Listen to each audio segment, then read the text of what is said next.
So that's why I say you either love it or you don't. Not because you're not a caring person. No, it's just that nursing on its own takes a lot of emotional toll, and some areas are unique for others. Hello and welcome once again aboard JulieCity. As usual, I'm always excited to be here, and I'm glad you are here.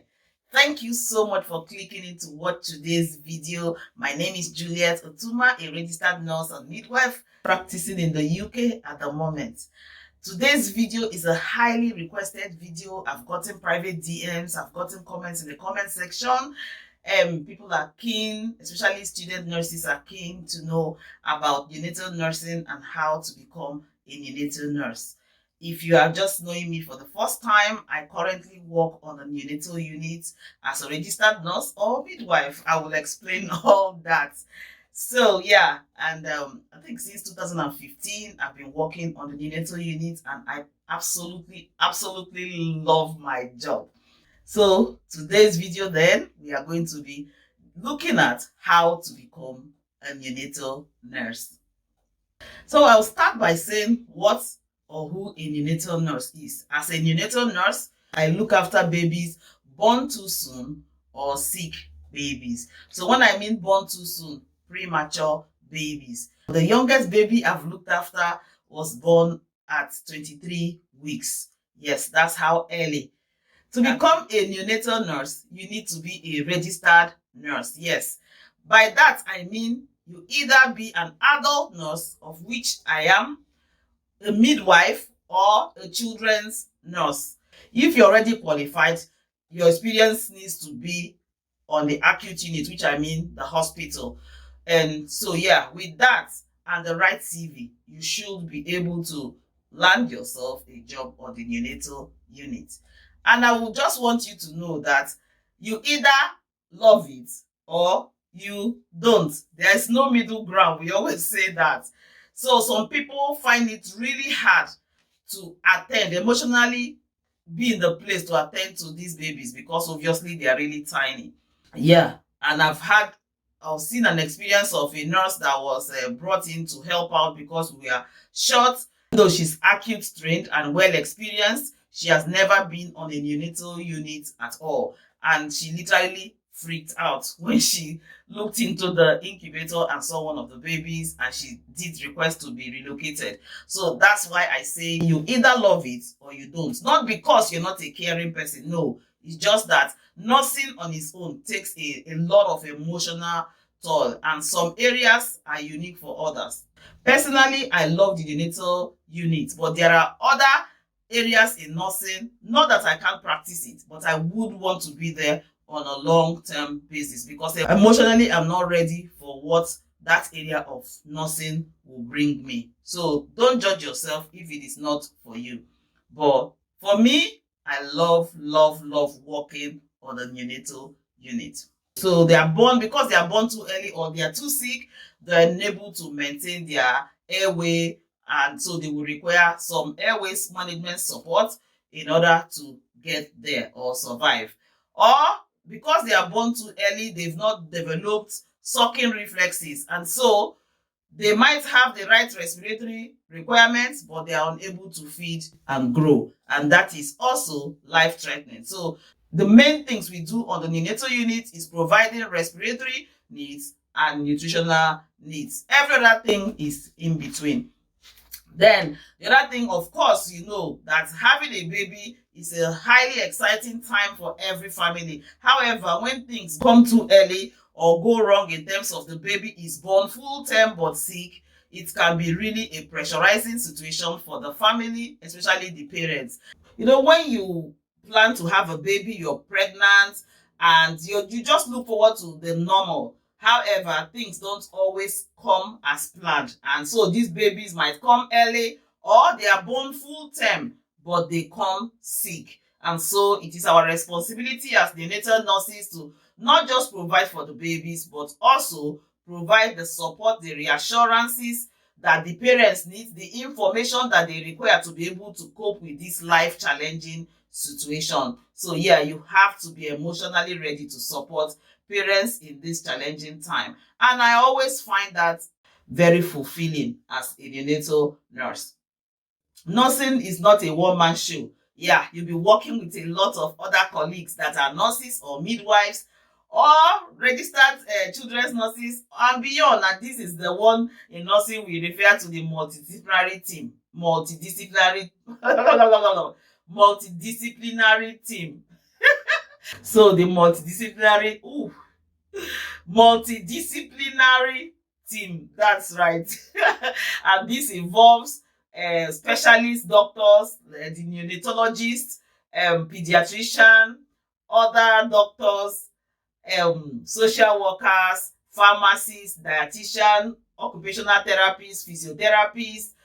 Who have I left out here? Clerical staff, admin staff, housekeepers, laundry, taxi, social workers, foster parents, and so on and so forth. Of course, the families and the babies themselves, which I love looking after. Of course, communication, effective communication is huge in order to be able to provide a seamless service and care for all involved. So on the neonatal unit, we always see it as a little hospital in a hospital.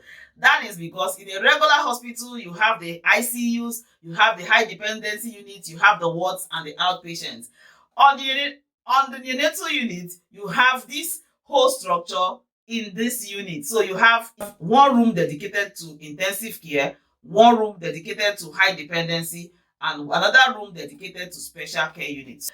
And of course, you find preferences. Some nurses have different preference for different units. Sometimes you get bored with one particular area and you want to go to the other area. Sometimes you don't have a choice. It's just provided on the rota by the management according to skill mix. So intensive care, as the name implies, we have babies that require a lot of support, really sick babies. So they require a lot of respiratory support. Now with babies, unlike adults, the main thing when they are in an arrest will be respiratory arrest, not cardiac arrest as adults will usually suffer. So when you come into an intensive care room, you see babies on incubator like I'm showing on the photo. You have a lot of respiratory stuff starting from ventilators to BiPAPs to CPAPs, high flow machines, and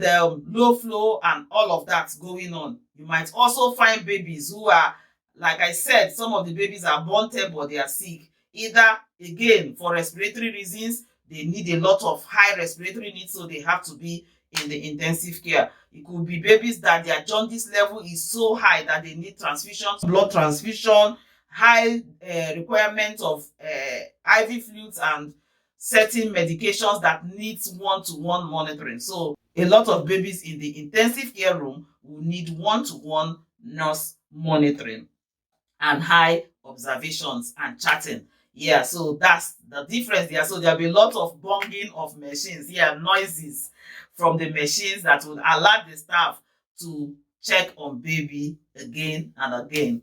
Now, the high dependency is a mixture of two. So step down from intensive care, but not quite ready for special care room. So the babies in the high dependency will be a bit of two. So you might find, instead of ventilators that you find in intensive care, you might find things like high flow respiratory support or CPAP and all of that. Babies on fluids, but they don't require high monitoring medications and blood transfusion and all of that.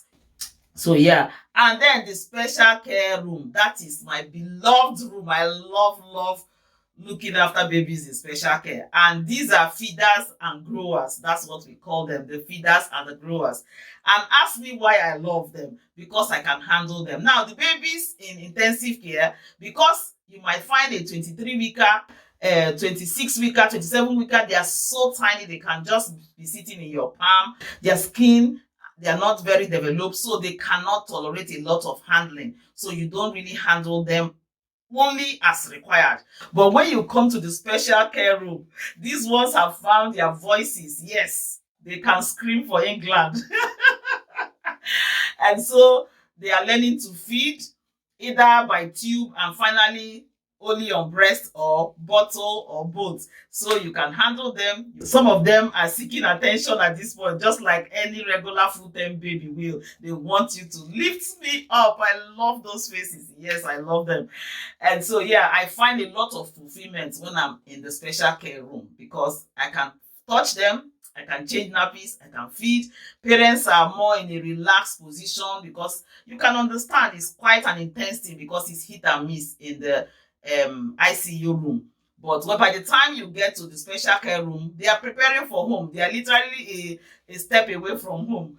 They are more relaxed. They are able to interact a bit more with their babies without being nervous. No more cables, no more wires. Sometimes you have incubators because they've not reached, the babies have not reached certain weight to effectively maintain their temperature in the regular baby cot or heated cot, so they will still be in the incubator. Otherwise, the majority of the bed you will find in the special care room will be baby cots, and parents can easily handle them and have as many cuddles as they want. Yeah, so I love the feeders, the growers, and the ready to go home babies. I love them. I still love to look after the other babies, but this is where I find my glow. So yes, what else do we need to talk about? I'm just making sure I don't miss out anything that you need to know. And please leave your comments in the comment section if you're a student nurse, if you're an aspiring nurse, or you are experienced and it's something that you're looking forward to, or you're not sure how to go about it, but you heard about it, or even if it's your first time. Any questions at all, leave them in the comment section. I will do well to look through them and I'll provide as much answers as I can. And if it needs an update video, I will certainly do that. So have you liked? Have you subscribed? If you have not, this is the time to do so. Go on, click on that red subscribe button and the notification bell. That's where you get notifications for all my uploads. And if you found this video useful, please share.